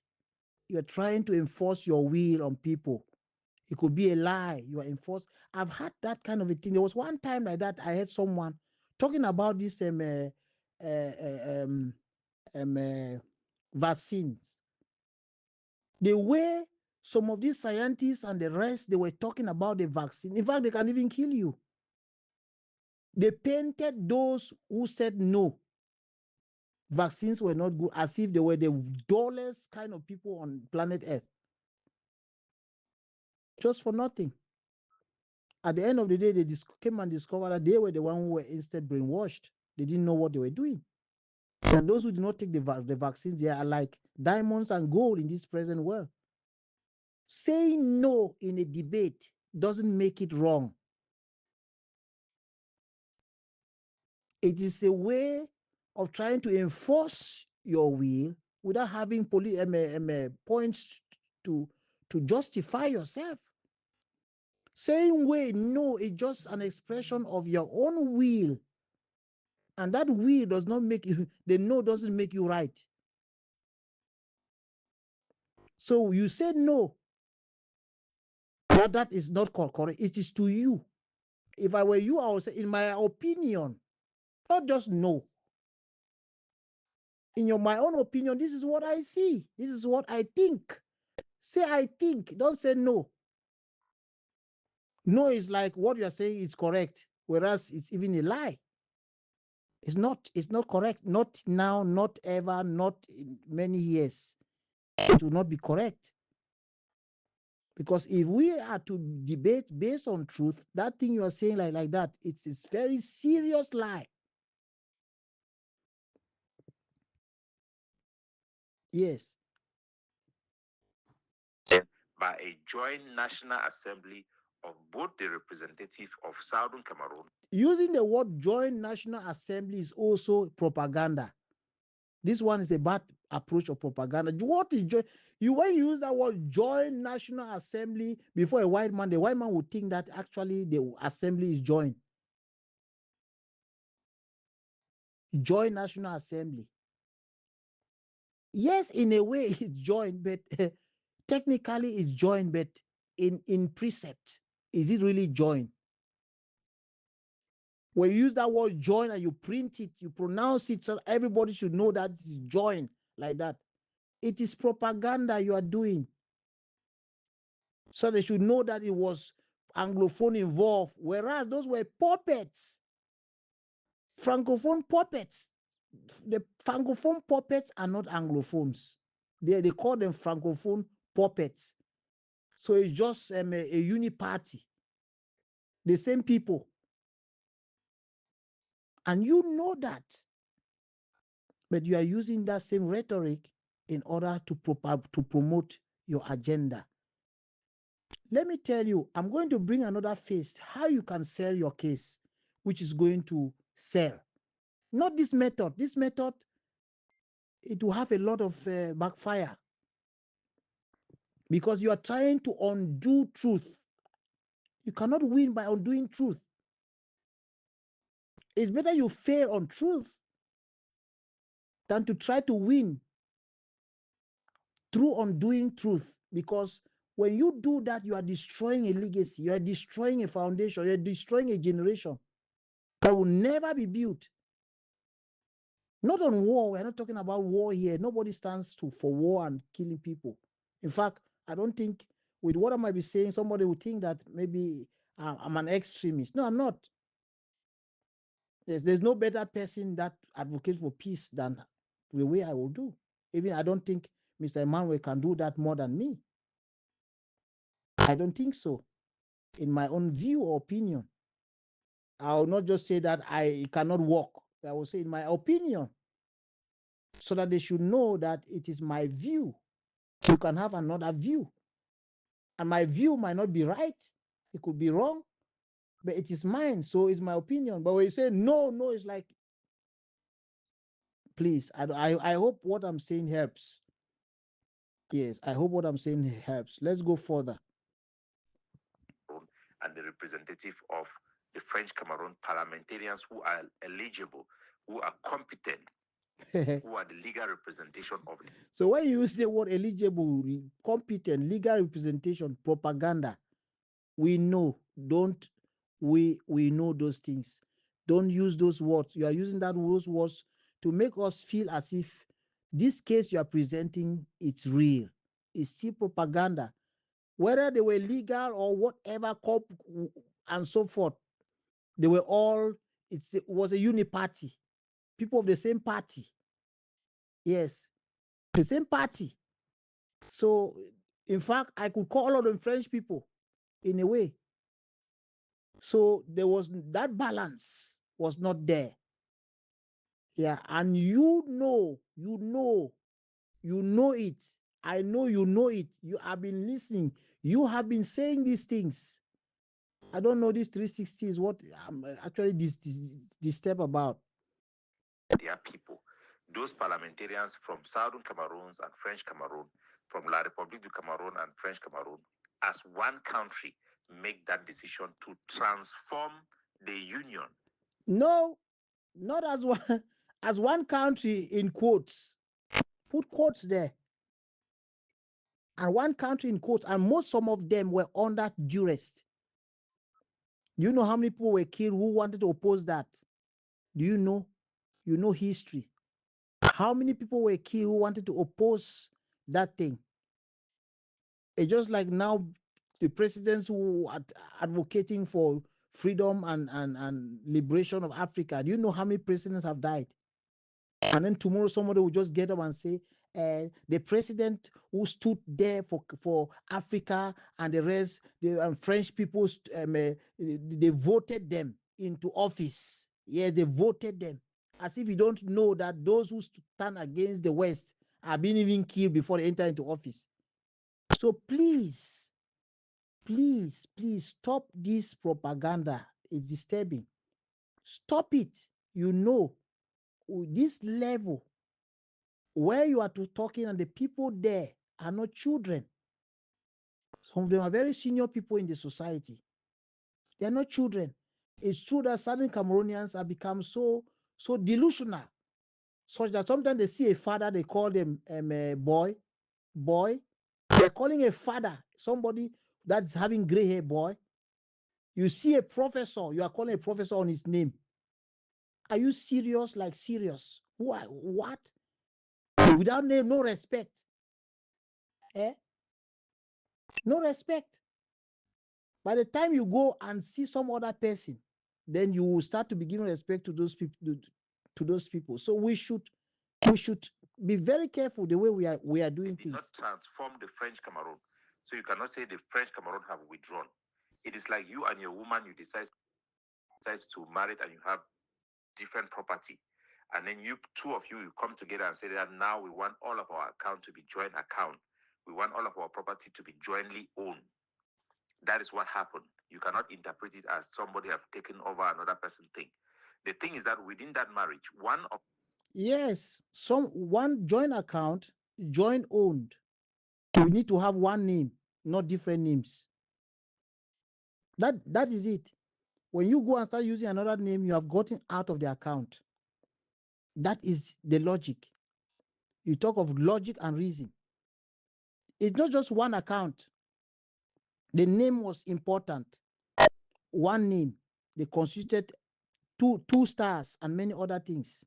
You get your own people. You get some of us who are part of your own people. And then you add there, it's only you. You are the only person in the room. Our real representative who stood for English values, they were not there. Some of them have been killed. And then now you are making the case that we did that. Of that party which dominated the government, because in that government, the prime ministry office was still maintained as a representation from our territory. The issue is that one side of that equation tries now to overshadow and transform the other person to. No, you are misplacing words. Stop it, Mr. Emmanuel. One side did not try to overshadow. The president is using his mouth. You have become now more intelligent than Paul Biya. What? I have problem with words. Words. I have problem with words. One side did not try to overshadow. One side decided to assimilate. They decided to take you, reduce you, and use you like part of them, whereas you're supposed to be equal. It's not even a relationship of husband and wife, because wife will be a little bit somehow subservient. But this is a relationship of two equals. This side predominantly manipulated the whole system, select their own people in the other side to stand there to represent this side. And the whole thing was uniparty. And then they start assimilating. It's like at the end of the assimilation, the other side will not be existence. So what are you fighting here?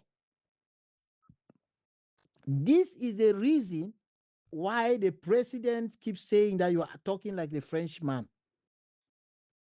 Of course, I don't have problem. Whether it's French, English, all of them are the whole of Cameroon is Bantu. My theory of tribes make the case that we are all from one father, or somehow from a distance kind of relationship. So I don't even have problem interacting with French people. I have many brothers, sisters on that area, or relation, or some kind of friends. I don't have problem if I don't have it, but we should be objective. We should be objective. Stop this thing that Professor this guy came and did there in a Cameroon history, tainted the history of Cameroon and gave us a lie Tomorrow, Mr. Emmanuel will want to join other historians and taint a lie. With this thing you are saying that it should stop. It should stop. This same statement you are saying like that, it should stop. I don't want to hear it anymore. This same statement, as you saying that it is an assimilation. Even the president himself said it. You are trying to take it out of his mouth. Say it the way it is. We are going into for dialogue. You should be able to say that this is what people want to do. This is what people want to do. If you don't tell them what they want to do, they will end up executing their plan at the end of the day. Even if you have that assimilate, that whatever you want to, they will end up executing their plans. Their plans. The few organizations that are standing here in the APG and the rest, they might seem to be some of the last resort. If tomorrow you go and make this organization ends up, or this group is not even, it's just coming together of people. If they make a mistake and then do some kind of, because it seems Ambazonians or Southern Cameroonians, all what they are doing is to try and see. They try the TCA and they see the TCA, and you make a mistake and then fail, the whole thing have scattered because many other organizations are nowhere to be found. That is why if there is debate in this house, everyone should be objective. We need one truth. And this issue of debating which one is which one again is not something that should be called on the table. Nobody should come and be lecturing us what Southern Cameroon is, or what happened, or how it was. I don't need that kind of lecture. We don't need it. Because everyone knows, including you, and all of you know. To reflect his own image. That is the problem we have. That is the root cause problem we have. And that is how the international community have recognized it. You say that is the root cause, and that is how the international community have recognized it. One man, you are only one. You are telling us that's what is the international community? Is that what the Abuja court recognized in Nigeria? If you go to Nigeria, would they tell you that's what they recognize? Why are you lying? Why are you lying to the people? That's what the international community recognizes. Is that what the United Nations recognize? There's a difference between what politics is saying and what the people themselves know. They might not execute what they know, but that doesn't mean they don't know what they're supposed to know. If that was what the international community knew, this thing would have ended since. They would have forced other people, even the Southern Cameroonians, to go on over other things. So it is not what the international community realize or recognize. It is not. They recognize the fact that there are two nations and that one is trying to assimilate the other. And those two are still separated, but it is difficult for them to just separate them at this time. They don't have the power because the forefathers, or the not even the forefathers, but the leaders or whatsoever of these Cameroons and the rest, they are adjudicating for them and standing there, the Security Council and other areas, and stopping those things. Their hands are tied. That is what is happening. It's not that they recognize what you are saying. What you are saying is your ideology, and that ideology is not up to 1 year. I'm sure that thing you developed that history just maybe 1 year or some few months ago, and you are preaching it, Mr. Emmanuel, as if it is true. I say no to that. It's not. It's not. You know that it is not true. So whenever we come and we say Cameroon have seceded, it means Cameroon withdraw from that union. How did Cameroon withdraw? No, they did not withdraw. They did not withdraw. You are saying they seceded. Yes, they seceded. It's true. Ostensibly, that was secession. The reason why there is a court of law is to interpret those courts. Yes, that act like that is withdrawal.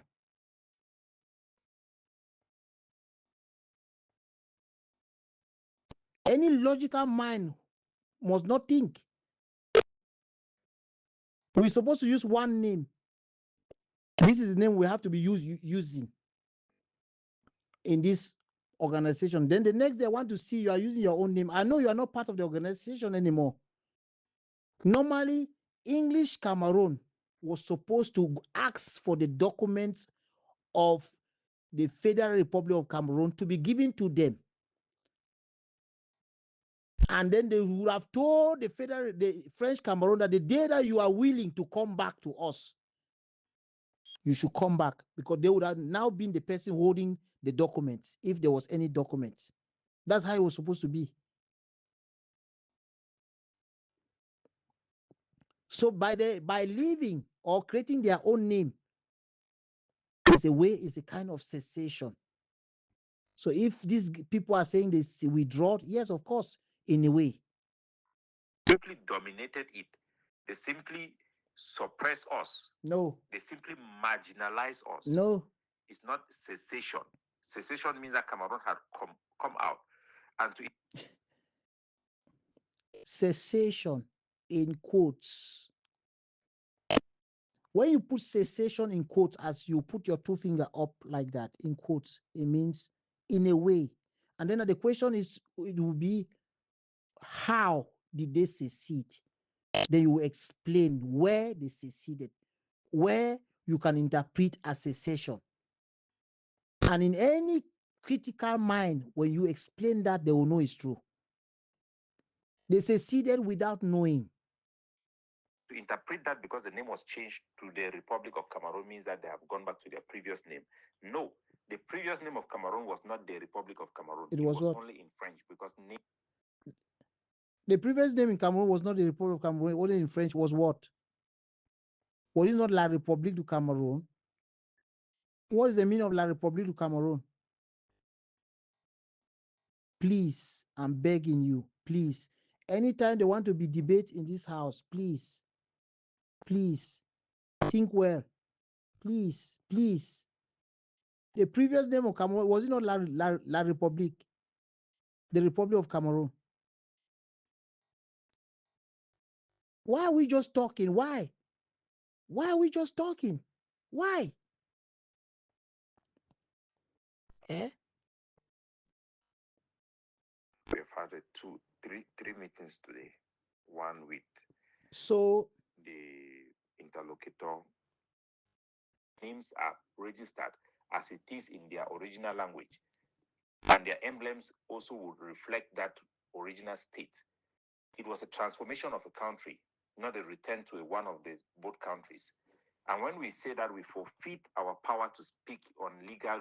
No, there's no forfeiting of any power. You don't go and get power through lies telling. They had a name, the Republic of Cameroon. They left the Republic of Cameroon. They went to the Federal Republic together with the others. Whatever is the United Republic. And then for some reasons, they decided to go back to their original name. And they forgot about you, that you are even living. And then what did they have to do is say, okay, since we have removed them from the game, from the union, let's see how we can absorb them, engulf them. It's not like when you want to eat, you eat and digest, it becomes part of you and become you. Yes. That is what they did. That's the act of assimilation. You swallow them. And at the end of the day, there's nothing like them. Grounds. And that is why PRAP has been able to make success that we were even invited to the United Nations, because we realized those shortcomings and we... It is not a shortcoming to tell the truth. It is not. To be invited to the United Nations is not some kind of a general gain. Other organizations have gone there. Yes, they have had all kinds of gains. Even the Republic of Ambazonia. This gain or whatever achievement you've had, it is not an achievement if you are claiming or making the case that is based on your stand or the stand of PRAP, then I'll say that it's a compromise stand and you can go further, because they will allow you to go even to the sky if you are compromising. But that does not mean other organizations have not been making gains on the ground or they have not been present in the United Nations or whatever. So don't use the idea of being in the United Nations to justify some of these things, which I will, in a way, I want to put quotes, call them lies. I just want to because that's who I am. Please, please, most of the arguments have not been substantial. They're inconsequential. That's why I try to refute them each point at a time.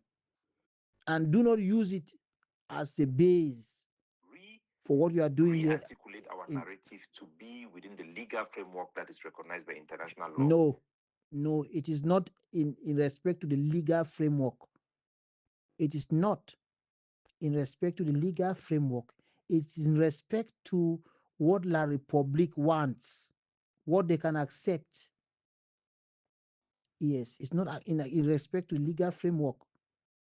You, and I don't know if it's PrAP or so, what you are saying, you to readjust your history.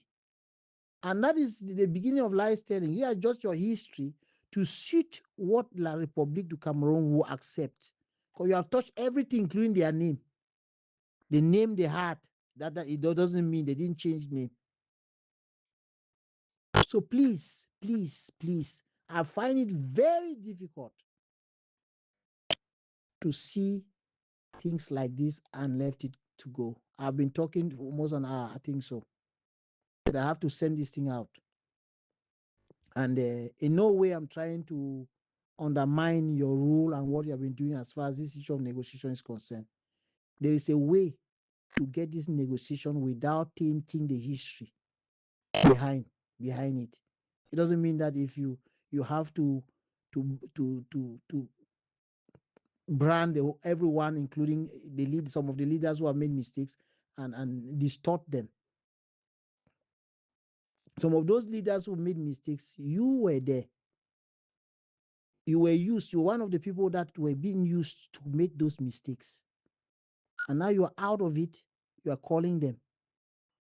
Do not call the names of your leaders. It is very bad when it comes to leadership. Do not do that. They have done what they have done. Some have not seen themselves. Some are still to see themselves. But as much as that person who has once been your leader, for you to go out there and you begin to tarnish the image of that person, it's like you are trying to climb on other people to go up. It's not acceptable. It's not correct. And what you are saying, it doesn't mean that you have not made several mistakes in the past, and then you use the same tone to say no, it cannot do this, it cannot. Whereas those things you were saying and advocating for were all false. So what do you expect, that we should come now and you're using that same tone on things that are lies? There is a way to convey the vision of PrAP, which is good, but not on lies telling.